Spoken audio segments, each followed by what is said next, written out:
One. Good evening and welcome to the May 20th meeting of Troy City Council. I'm Marty Baker, President of Council. Please silence your electronic devices for the duration of the meeting. We'll begin with the invocation by Mr. Bobby Phillips, followed by the Pledge of Allegiance. Please stand. Bow our heads. Our Heavenly Father, thank you for this day, and thank you for allowing us to live in the best country in the world that we know. Please watch over all of our law enforcement personnel for our Memorial Month, and please watch over us in our thoughts and our deliberations this evening. In your name we pray, amen. Amen. I pledge allegiance to the flag of the United States of America and to the republic for which it stands, one nation under God, indivisible, with liberty and justice for all.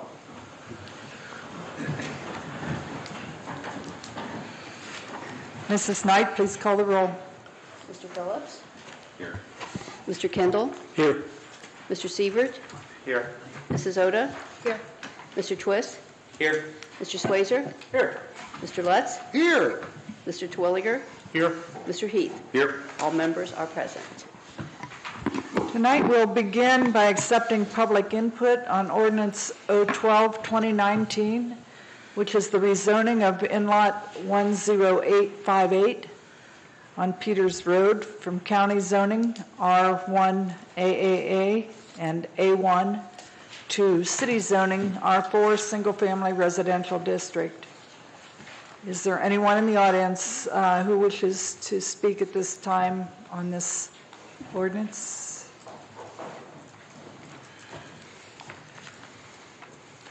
Good evening. I'm Bart Denlinger, president of 3GND Development. I think you've all either received via email or some hard copies of our proposed plan for that property. And I just wanted to get kind of everything out in the open on what we were hoping to do with that, just so if there are any certain questions or concerns that council had, they're right there in front of you. I'm here to answer any questions you might have over our proposed plan and kind of take it from there. I know at the public hearing, we heard a pretty passionate report from Mr. Frigge concerning, well, with his concerns, and yeah, we were very open to hearing what he had to say, but in my opinion, this is a chance that, his biggest concern, of course, were the floodwaters, that we do have a chance here where we can rectify that situation that's currently troubling on his property. We heard a pretty detailed list, like I said, but I won't go into everything that was brought up in that meeting. I'd like to focus on this plan here and just walk through each exhibit, if that's all right with everybody, so we can kind of be clear on what we're doing. With Exhibit A, it's strictly just the plat map showing the parcel that we have actually annexed, and we are going to divide off just a parcel of that to the adjoining Gilardi lot to the north, so they can maintain their driveway easement. Exhibit B is more of our preliminary plan. And once everything is through here, hopefully this is probably what we'll submit for our preliminary plan for city review, just showing the size of the lots, the layout, our detention area, and what have you. I do want to note on this that all of the lots that back up to existing properties meet or exceed the square footage requirements for R3. The 6 kind of interior lots there are the only ones that do not. Now, square footage is one thing. The main reason that we are going for the R4 is more for our frontage requirements and our setback requirements. It's not so we can just load up 50 lots in there. So I think we've kind of developed this with neighbors in mind, in a sense, that there is going to be a nice barrier around the perimeter of this property, Friggy's to the east and Gilardi's to the west.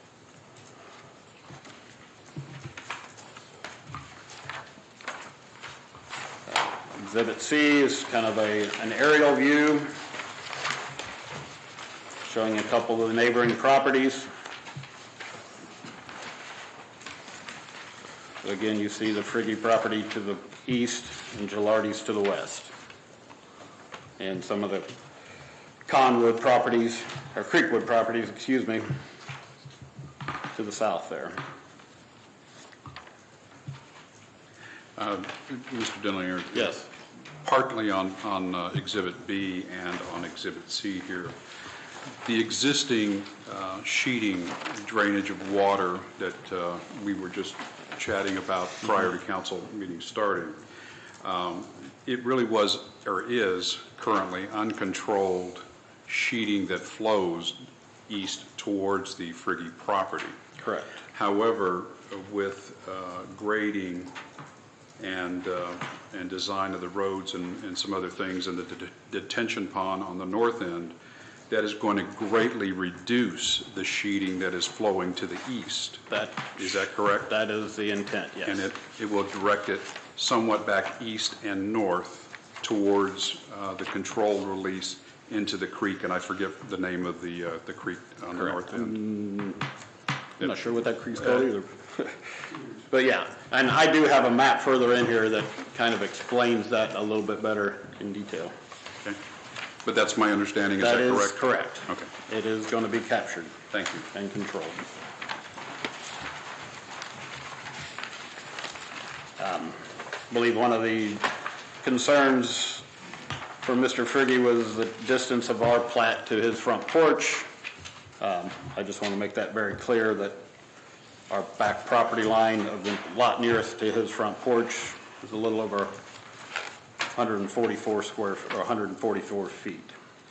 But that is just to the, I'm sorry, question again. Yeah. That's just to the fence line, that's not including the backyard of That's of correct. any lot there. We still have a 30-foot rear yard easement, and with the shape of those lots, the building pads would be, or the back of the homes would be considerably further, probably another 60 or 70 feet from that back property line.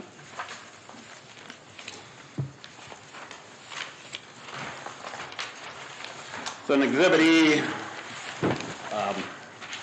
it's the pre and post concentration of drainage.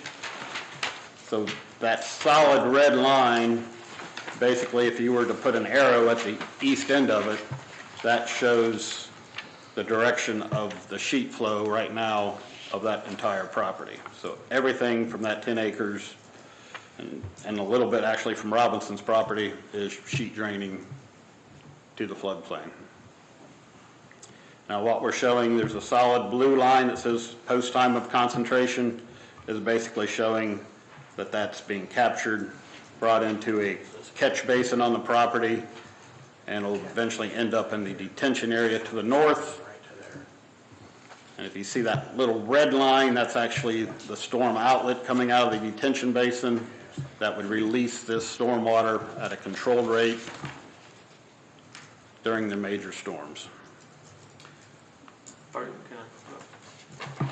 I'm sorry, is that okay? Okay, thank you. So the solid blue line, it ends about halfway through, and that's going into a catch basin, is that what Yeah, you're that would saying? be, it goes into the storm sewer basically. Okay, and then it's going to head north It'll head north from there and then disseminate out. into the detention, yes. Well, how does it get into the detention? There'll be a series of underground storm piping and things that will take it there. And that's the red? It doesn't show it on here necessarily. Okay, I was going to say, because I'm trying to connect the line. Yeah, it's not. I wish my engineer was here. He'd have to do a better job of explaining his map, but it's, the major thing is to show that red line and how it sheet drains across the property and the requirements that we are to capture the majority of that water and release it at a controlled rate. And so that is going to be a sewer where the blue and that sort of thin red line meet? Correct. Okay. And then that's going to feed to the red lines. And then that red is your storm that takes it to them. So that's- So how are we getting to the detention pond? Well, if you follow those narrow red lines, you'll see the discharge into the detention pond more towards the east end of that pond. That's at the northeast corner there, that small black box. Correct. Up here on the top. I think I see where you're at. So there's a catch basin, it goes underground through the red lines, and then it's released into the pond, and it'll flow back towards the west, and then it's released from the pond at a controlled rate. So where the red lines end, are those all going to be storm sewers too? Correct. So everything's going to flow in and then out to the detention pond? Correct. Now, the only thing that we will not capture are the rear yards of the easternmost lots. The stormwater from the homes and the downspouts and sump pumps, that'll be tied into the storm sewer. The only thing that'll be left to sheet drain are the backyards of those 3 or 4 lots. Just because of the gradation and the shape of those lots.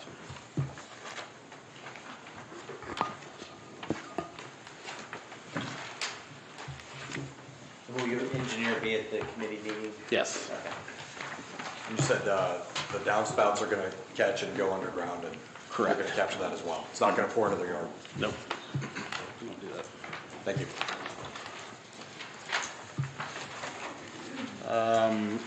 Exhibit F, I guess, is just kind of an artist rendering. Again, showing the plat in relationship to the neighboring properties, plus a rendering of the placement of the homes.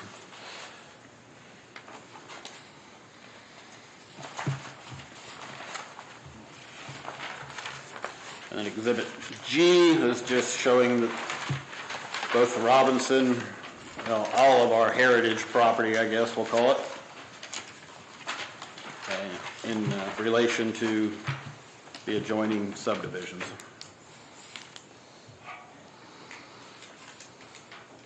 Art, can we go back to F for a second? And if we go down to the lower right-hand corner, lots 45 and 46.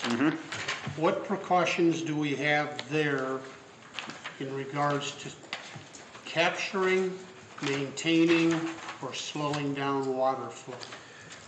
And like I said, on the back of 44, 45, and 46, that water will not be captured, just because you'd have to see the lot basically, but it drops off fairly quick. So those will continue to drain there, but the runoff on that will be minimal compared to what we're sending that way now. But as it exists today, that water is not captured anyway, is that correct? That's correct.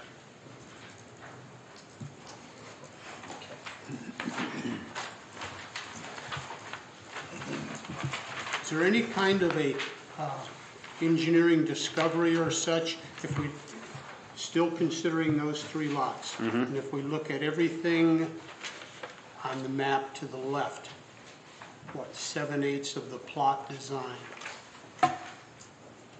Does that stuff all slope east, or is it kind of a flat area? What's the drainage direction, flow of the top part? Well, everything from basically the line from 47 to 42, currently it all still sheet drains to the east, but once the pads are regraded, the curbs and streets are put in, then all that water, we can still capture that with the grading of post-construction and send it to the storm sewers.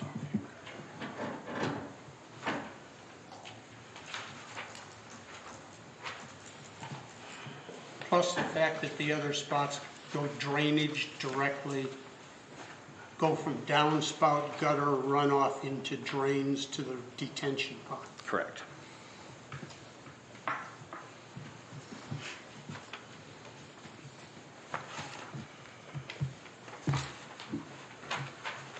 Mr. Deniger, Yes.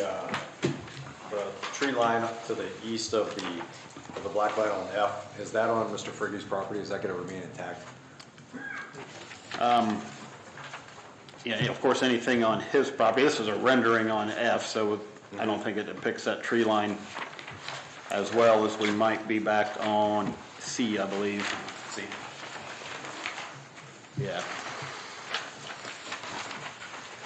I don't know if there are any plans for those. So the majority of the trees are on the Delcamp property. And of course, there'll be some selective clearing for the building pads and what have you. And there is a lot of honeysuckle in there that we're definitely going to go and eradicate all the honeysuckle. But anything of value or a decent stand of tree, we're definitely going to leave. To try to create that block for both the Friggies and our clients, and be very selective. Thank you. Mr. Denlinger, Yes. I don't know that this would happen, but I might as well ask the question because it's on my mind. What happens if the detention pool gets filled? Does it overflow? Does that ever happen? I mean, I've never built a detention. I don't know if staff is here at all today, but you know, if that's happened with any of Choice One's designs throughout the city, I can't imagine that with as detailed as they are with their calculations that would happen. And granted, maybe the discharge gets plugged up or something for some reason, for lack of maintenance. That could be a possibility, but with the engineering that goes into that, it shouldn't happen with our 100-year floods. Is there like a release valve where they're just deep enough that doesn't happen? The engineer will be at the committee meeting? He will be at the committee meeting. Okay, maybe that's a better person. I just thinking of my pool. My pool, when it flooded this past weekend, it went over. And if that's what you got, I don't want that to happen. Mr. Denlinger? Yes. So the road, I'm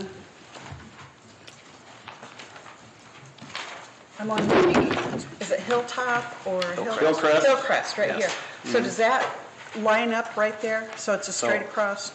The road coming out of the Robinson property, yes, that'll line up with Hillcrest. And it's also accessible from Creekwood? That also, it's kind of like a So, drive yeah, all the way through? It ties into Creekwood, and honestly, with the development of the Robinson property, it granted the access to the Delcamp property that we're speaking of tonight, because originally it was somewhat landlocked with just an easement from Peters, the one that we're going to deed to the Gilardis. So, Okay. Just trying to get it in my mind where everything's Yeah. connecting here. so if you happen to drive out there, we have started construction from Conwood working west. We've got probably half the roads cut in right now, and some of the storm and sanitary. And then the stub road to the north into Delcamp's property is in as well. And so the people can also access this new area. They could drive in from Swales through Correct. there, all the way through to Peters. That's correct. Okay.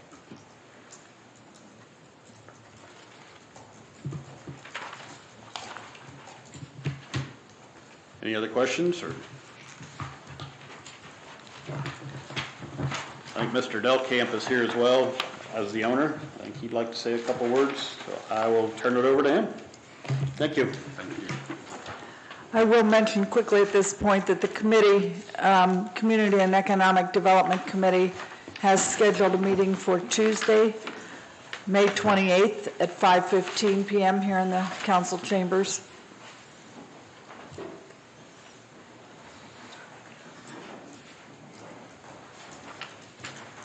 Good evening, Don Delcamp, 1641 Peters. Been through a lot of discussion with this. We've owned that property for about 25 years and have tried to take good care of it. I know there's concerns about drainage and like that. I'm not here to talk anything about that. Concerns that maybe haven't been brought forward that I think are obvious are the loss of a wooded area, and I'll tell you that there's not much of a wooded area anymore with the Dutch elm blight that came through. The elms have died. They've now rotted and are falling. The ash blight came through. The ashes, they're all gone. Several pines were planted maybe 50 years ago that have now matured and they've started to die off. So basically there's a few choice oaks, a couple of maples, and pretty much everything else is being run over by the honeysuckle and it really needs to just be taken out, and I'm sure the prize trees will be left because they are valuable. The other thing that is probably a bit of a concern is that when I was drawing up this purchase contract, my attorney said, you know, Don, that your neighbors aren't going to like this very much because they're kind of used to having a nice green space there, and now we're going to have some neighbors, and I'm going to have some neighbors too because my property's right next to it. But I think it's time that this property be put to use, and I think if it is safely and appropriately developed, we'll have a nice little neighborhood there with some low-maintenance retirement homes that a lot of people are looking for, and just wanted to bring a few of those issues to point. If you have any questions for me, I'd be glad to answer them.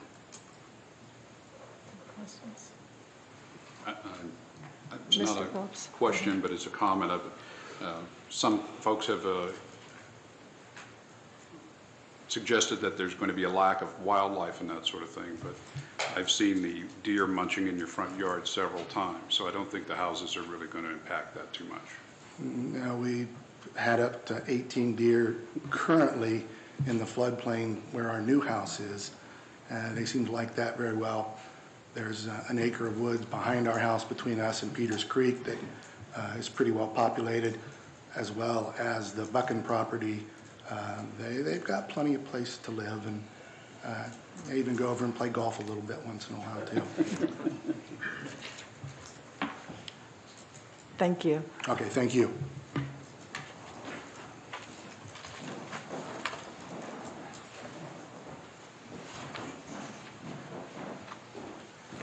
Todd Denlinger, 1975 Conwood Drive, Troy, Ohio. I'm currently the vice president of Denlinger & Sons, who's going to be the sole builder in this community. Again, I'm not here to talk a lot of details, other than the fact Dr. Delkamp kind of hit on it, that this is a need in the city of Troy. Of the 22 lots we currently have on paper, 10 are already spoken for, just as far as a $5,000 refundable lot hold, several of whom are coming into Troy from neighboring counties, neighboring cities. We have Dayton, Englewood, West Milton, Arcanum, even people coming in from Concord Township. So I think this is a valuable piece for the city of Troy. Taxes, entertainment, schools, bringing them here to our city. We look forward to working with all of them. So I just wanted to obviously state that. As many of you know, it's pretty obvious, but it's a need. Thank you. Thank you.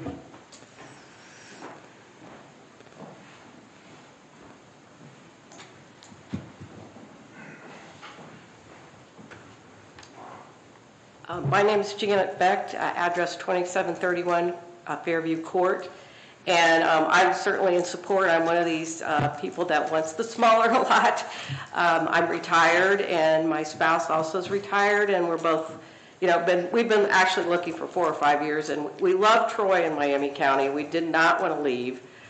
We did look elsewhere outside of the county, and yeah, we saw some places, certainly, but we'd missed the county, we'd missed the people here, and so we were really thrilled when we saw this because it's just what we're looking for. So I can say, I had read the study that was done, I think 2 or 3 years ago, that there is a need for one two-person homes, and I think this will be just perfect, and so we're certainly in support of it. I know that's our self-interest, but that's what I guess you need to hear, is there are definitely people there, and my spouse and I are 2 of those people that would really like to see this go forward.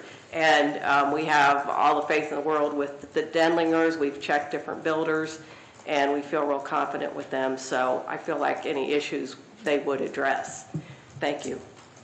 Thank you.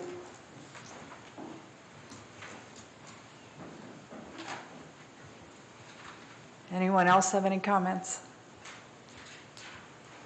Are we speaking for and against at this point, or just for? Yes, this is just open comments at this point. All right. Good evening. JJ Friggy, 1635 Peters Road, Troy. First of all, I wanted to thank the council members who've shown interest in this, and several of you visited the property over the past month after the second reading and the first public hearing. So I wanted to, first of all, thank you for that. I truly appreciate the concern, and I know that you're taking this seriously and under consideration. I think Mr. Denlinger highlighted my primary concern through his presentation, and it really boils down to a lack of information. It's troubling to me that we've been in this process for over a year now, and there's been no communication for over a year with Mr. Denlinger and myself. Sent him a letter, publicly stated my concerns, and in the past month still haven't heard anything from Mr. Denlinger to address those concerns. I understand that he sent and supplied you with a detailed engineering study tonight, which for the record I have not seen. And so again, that highlights my concern that the lack of information is troubling. And I think that as the primary landowner that's concerned and has potential issues and is going to be affected by this, I think it's more than fair that I should receive the information, just as you are, so that I can make an informed decision. This isn't an emotional plea for me. Yes, there's a laundry list of things that I don't necessarily think are good for my home, but really it comes down to the facts, and I wanted to reemphasize a few. So according to, again, the data that I presented last month, Miami Soil and Water, the entire property in question, Dr. Delcamp's property, currently drains to the east through my yard. The highest elevation in that property is to the north, which is where the detention area is planned to be. I would love to see how the water is going to get to the north through the piping and the underground drainage system. I don't know.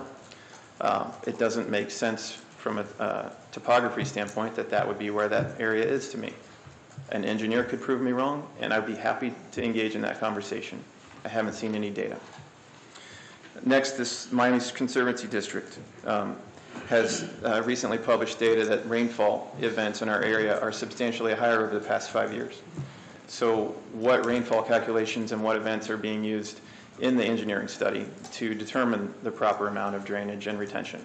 Again, I don't know.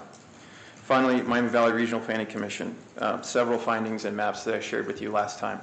Primary concern is around groundwater contamination, which, according to Mr. Denlinger's plan, as I heard this evening, several of the neighboring properties will still drain to the east through my property, and the detention area to the north will still come right through my property, which is the most highly susceptible area for groundwater contamination. So again, pesticides, fertilizers, chemicals going into the lawns of a newly maintained homeowners association property is troubling to me. I would like to know how we're going to ensure that the groundwater doesn't get contaminated for myself and dozens of other residents in the township. Also, one of my primary concerns is around safety and security. With 22 new homeowners next to me, what is the plan for the fencing? What is the plan for the current fence? Is there a new fence? I don't know. Again, this isn't an emotional plea from me. I'm trying to keep this very data-based and very fact-driven, and I don't have the facts. I think it's, again, more than fair that we see the facts and we are explained the facts as they are currently planned, and I look forward to that opportunity. Do you have any questions for me? Anyone having questions? Go ahead, take that one. It is public information, so you're welcome to have that. Christy Butera is one of our city engineers. I would request that you work with Mr. Denlinger and with Mr. Friggy and try to coordinate and get the information that he's asking for, please. I can't request it from, I can't order someone else to do that, but city staff, we can request that you get whatever information it is that you need. Okay. Thank you. Any other questions? Great. Does anyone else have any questions or comments on this topic? Lester Conner, 1210 South Clay Street, Troy, Ohio. I'm an old person. The city of Troy is growing fast. It's getting hard to travel on the streets anymore with all the traffic. As we get older, we don't see as good. We don't have reflexes like we used to. And as an old person speaking, I don't think we need any more people in Troy. We're big enough. I mean, it may help you, the city, with money, but most of these people that's going to be living in them houses, I don't think you're going to get city tax from them. You know, they're going to be working somewhere else, not going to be working in Troy. We don't have enough jobs in Troy for them to work in Troy. So, you know, I mean, it's a win-win for Mr. Denlinger, but it's a lose-lose for the citizens of Troy. Thank you.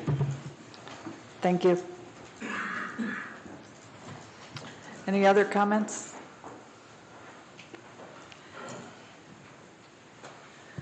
Okay, we will move on then to the summary of the minutes from our May 6th meeting of Troy City Council. Minutes of Council, May 6, 2019.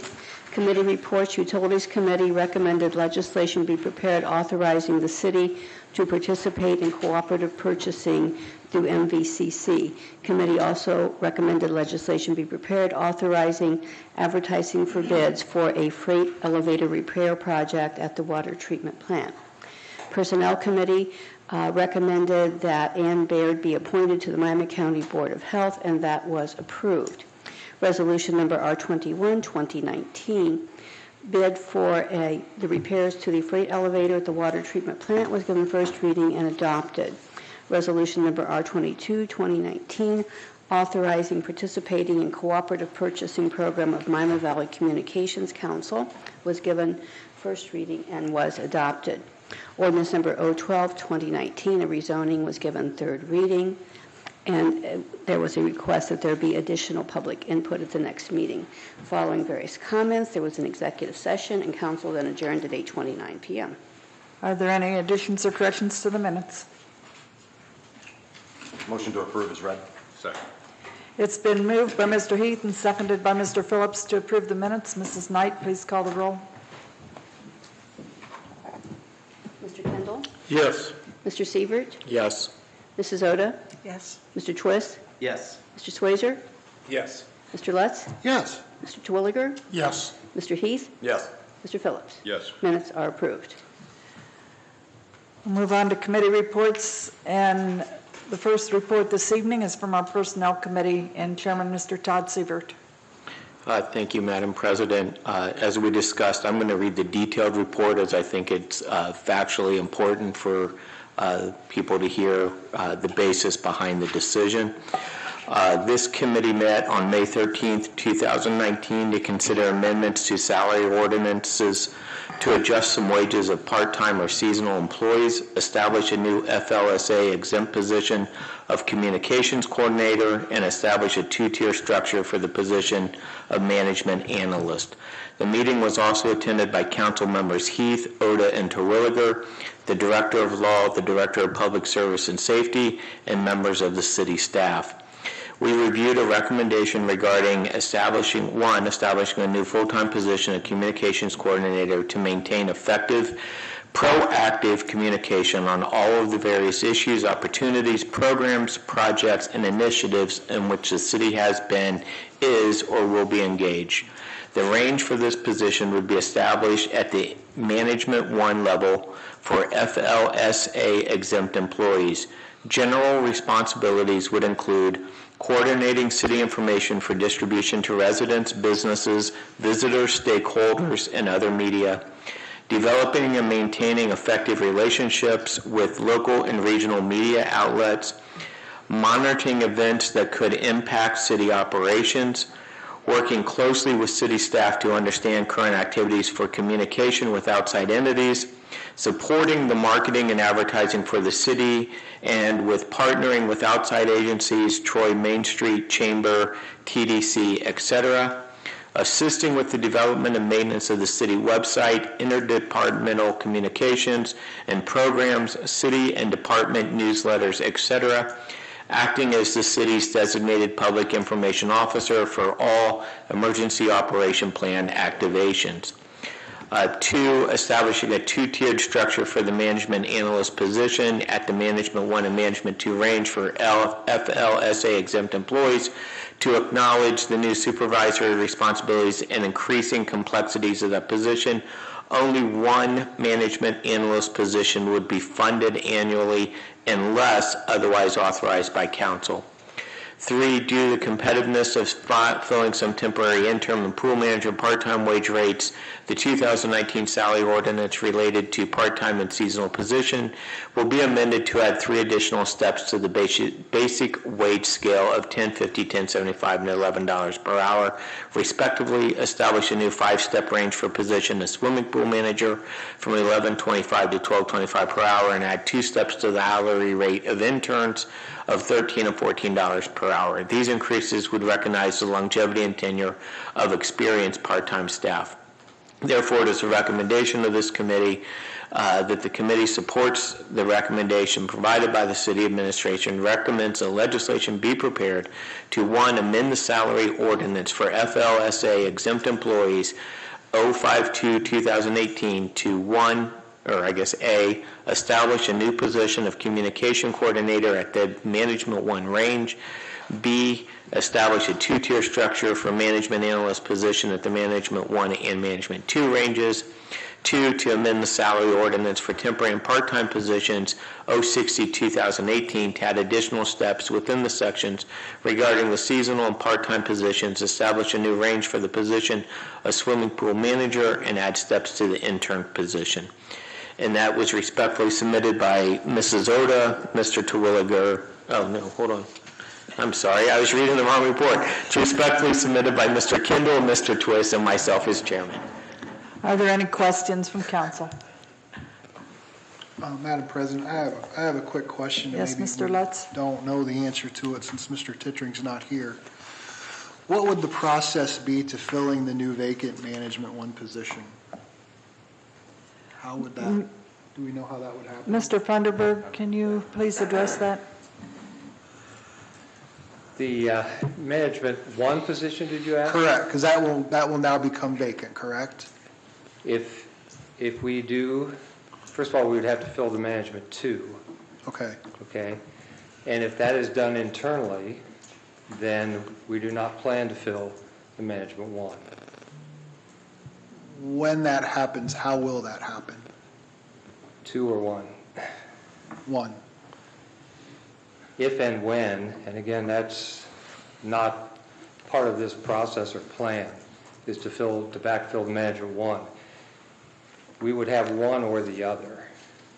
Okay. So if the Management 2 candidate, whoever becomes that, moves on someday, then we would probably start over with the Management 1 person. Okay. That's clear. That's, yeah, a little confusing. Okay, thank you.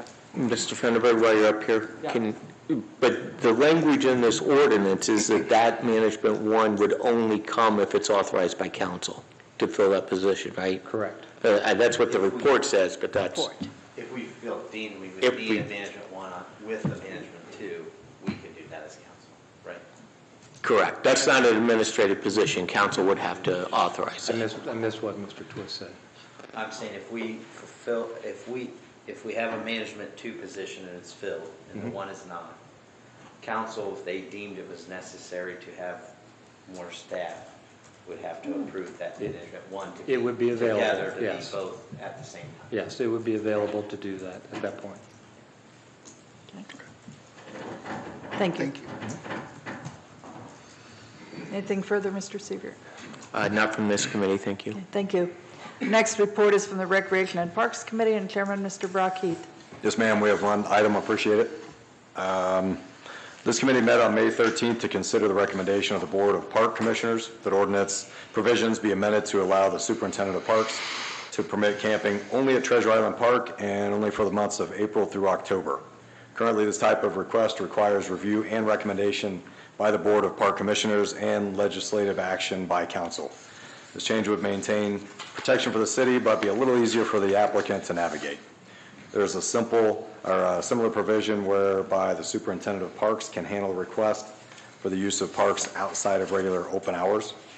This committee supports the recommendation of the Board of Park Commissioners and recommends that legislation be prepared amending codified ordinance sections 933.07 and 933.16 to provide for the superintendent of parks to consider requests for overnight camping only at Treasure Island Park and only from the months of April through October, with any approved applications limited to primitive or tent camping only. This is respectfully submitted by Mrs. Oda, Mr. Terwilliger, and myself as chair of the Rec and Parks Committee. Are there any questions from council? Madam President, I have one question. Mr. Schweizer? Does this include on the river? No, what was discussed in the committee meeting was that is handled by another entity that controls the river. Miami County. Miami County, Conservancy District. we're only when you're back on the land itself. Okay, thank you. Any other questions? Mr. Phillips? Was there any discussion about, and just including the rest of the parks in the ordinance, and why the restriction just to Treasure Island, just for simplicity's sake, if we had another Gentleman of the Road or some large event, instead of having to go through that process? Was there any answers to that, or was that posed? Yes, that did come up, and there was some discussion on that. I believe that the breakdown is just different for the different parks because some are used for pure recreation, and this is more of an active lifestyle was the term that was used. So it came down to the breakdown of the normal use of the parks. If I might add, as a committee, we did discuss that. Right. Because last summer, there was a potential opportunity of what was going to be a 24-hour at Duke Park using our bicycle cross-country course. And this particular legislation or direction was only for Treasure Island, kind of directed towards that Smith Fly areas. The other areas potentially are available, but would need to go through council procedure. Okay. They didn't want to lump all that together and take away too much from this body, especially when it comes to the areas that are not used normally for those things. Okay, thanks. And I think it was discussed mainly for the range was for the UD River program, that sometimes they might plan on coming and then the weather's not good, so they have to change it instead of keep coming back for council. They would have that full range of months to be able to schedule that. Sure. Did you have something? Oh, I thought you. Okay. Any other questions? Thank you. Thank you, ma'am. We now open the meeting to citizen comments. At this time, does anyone in the audience have any questions or comments related to any of the agenda items this evening? If so, come to the microphone and state your name and address. There is a 2-minute time limit at this point in the meeting, and Mr. Kerber is our timekeeper.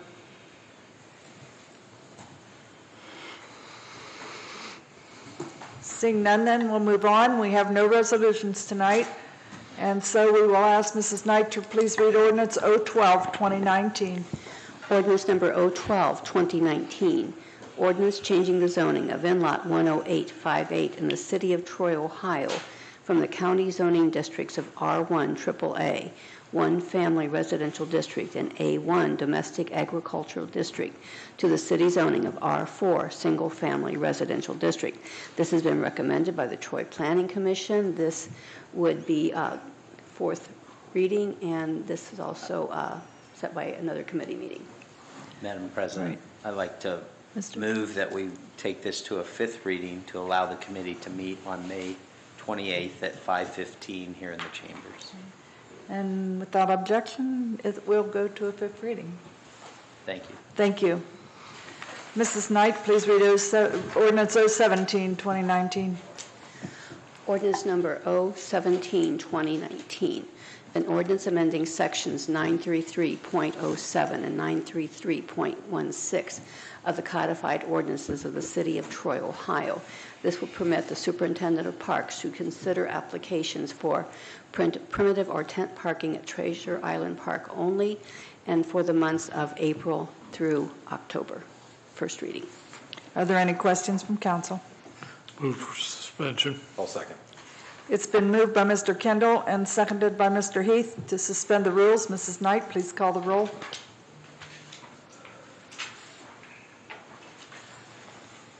Mr. Sievert, Yes.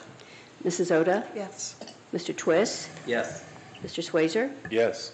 Mr. Lutz, Yes. Mr. Twilliger, Yes.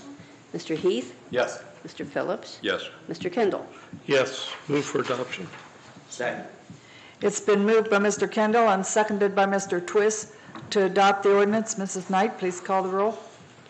Mrs. Oda, Yes. Mr. Twist, Yes. Mr. Swazer, Yes. Mr. Lutz, Yes. Mr. Twilliger, Yes. Mr. Heath, Yes. Mr. Phillips, Yes. Mr. Kendall, Yes. Mr. Sievert. Yes. Ordinance is adopted. Mrs. Knight, please read ordinance 018, 2019.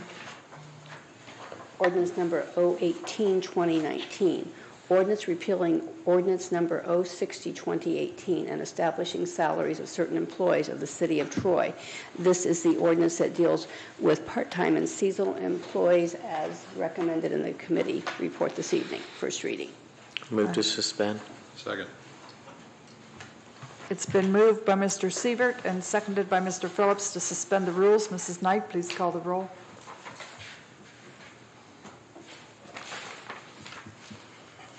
Mr. Twist, Yes. Mr. Swazer, Yes. Mr. Lutz, Yes. Mr. Twilliger, Yes. Mr. Heath, Yes. Mr. Phillips, Yes. Mr. Kendall, Yes. Mr. Sievert, Yes. Mrs. Oda. Yes. Move for adoption. Second. It's been moved by Mr. Phillips and seconded by Mr. Schweizer. Is there any further discussion from council? Mrs. Knight, please call the roll. Mr. Swazer, Yes. Mr. Lutz, Yes. Mr. Twilliger, Yes. Mr. Heath, Yes. Mr. Phillips, Yes. Mr. Kendall, Yes. Mr. Sievert, Yes. Mrs. Oda, Yes. Mr. Twist. Yes. Ordinance is adopted. Mrs. Knight, please read ordinance 019, 2019. Ordinance number 019, 2019, ordinance amending ordinance number 052, 2018, fixing salaries and wages of certain employees of the city of Troy, Ohio. This was part of the committee report this evening. We'll establish the new position of communications coordinator. First reading. Are there any questions from council? Move for suspension. Second. It's been moved by Mr. Phillips and seconded by Mr. Schweizer to suspend the rules. Mrs. Knight, please call the roll. Mr. Lutz, Yes. Mr. Twilliger, Yes. Mr. Heath, Yes. Mr. Phillips, Yes. Mr. Kendall, Yes. Mr. Sievert, Yes. Mrs. Oda, Yes. Mr. Twist, Yes. Mr. Swazer. Yes. Move for adoption. Second. It's been moved by Mr. Phillips and seconded by Mr. Schweizer to adopt the ordinance. Is there any further discussion? Mrs. Knight, please call the roll. Mr. Twilliger, Yes. Mr. Heath, Yes. Mr. Phillips, Yes. Mr. Kendall, Yes. Mr. Sievert, Yes. Mrs. Oda, Yes. Mr. Twist, Yes. Mr. Swazer, Yes. Mr. Lutz. Yes. Ordinance is adopted. That completes the business portion of tonight's meeting. Mrs. Knight, are there any communications or announcements? No, there are not. There's a few things coming up this next week or so. We have Memorial Day ceremonies, May 27th. They begin at noon on the Adams Street Bridge and will proceed to Riverside Cemetery. The Troy Aquatic Pool will open on Saturday, May 25th. Preparations are underway. A lot of work being done by our city staff for the Troy Strawberry Festival, and several graduation ceremonies scheduled for Hobart Arena. Also, if you have time, to please come out to Product Plaza over lunch hour tomorrow and Wednesday to hear the 8th and the 7th grade bands. You're welcome to do so and bring your favorite lunch. Mr. Kerber, do you have any comments this evening? I do not, Madam President. Thank you. Mr. Frigger, any comments? Thank you, Madam President. What day does the pool open? Does anybody know? The pool opens on May 25th, At that Saturday? Saturday, Saturday. before Labor Day. Okay. I mean, before Memorial Day. Ahead of myself. Thank you, Madam President. Look how tan he is. He's already ready. Thank you. Are there any comments from any of city staff this evening?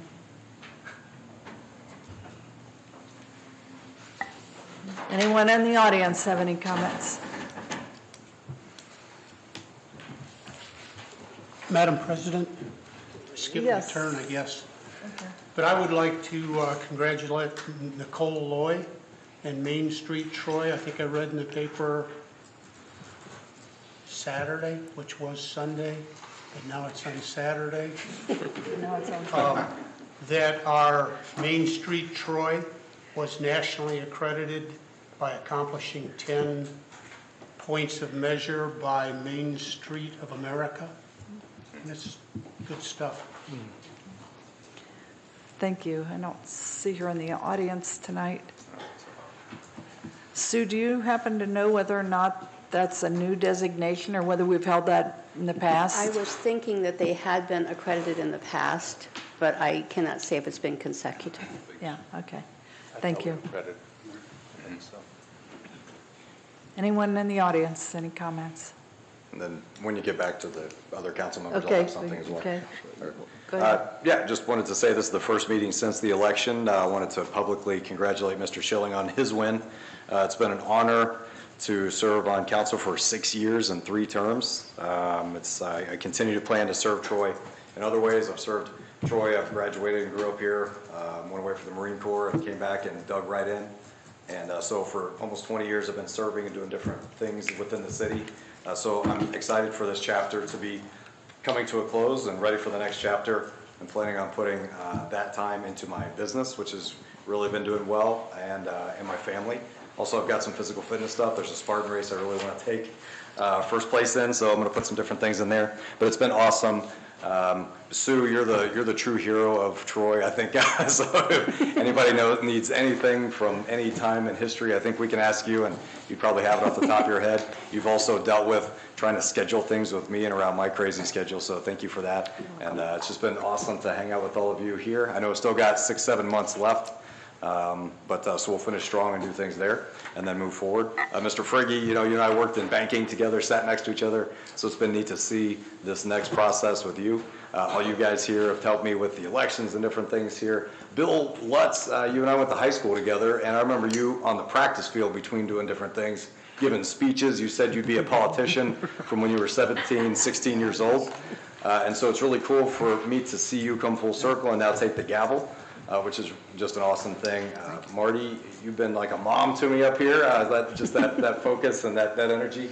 So I'm kind of excited that you and myself and Mr. Mayor Beamish gets to kind of ride off into the sunset at the same time. So that's going to be a neat thing. Thank you, Tom, for what you've done and helped me through the years there. These guys have been awesome over here. We've done some good things. If you need a tissue, Bobby, let me know, man. That's good. And then, Bill, you and I were the first ones when the new 5th and 6th Ward came, so we made history together. Here, if anybody needs one right there, we made history together, so there's never going to be, again, a first city councilman for 5th and 6th Ward. We did it, buddy. All right, so you continue strong without me. I'm going to go do some other stuff. But it has been awesome. Thank you to the citizens of Troy, 6th Ward especially. Great people over there. And so good things are there. For the next 6-7 months, I'm going to have a lot of tissues on hand in case your feelings start welling up. You're going to miss me. Let me know there. But I'll definitely be around Troy. I love Troy. So let me know how I can serve anybody in the future after even December. So appreciate the time. Pass the tissue back. You want it back here? Thank you, and we're not going to let you off easy these last 6 months, so you've got work to do yet. No, not skating yet. Okay. Thank you. Any other council members have any comments this evening? Thank you all for attending tonight's meeting. Have a safe and peace-filled week. Meeting adjourned.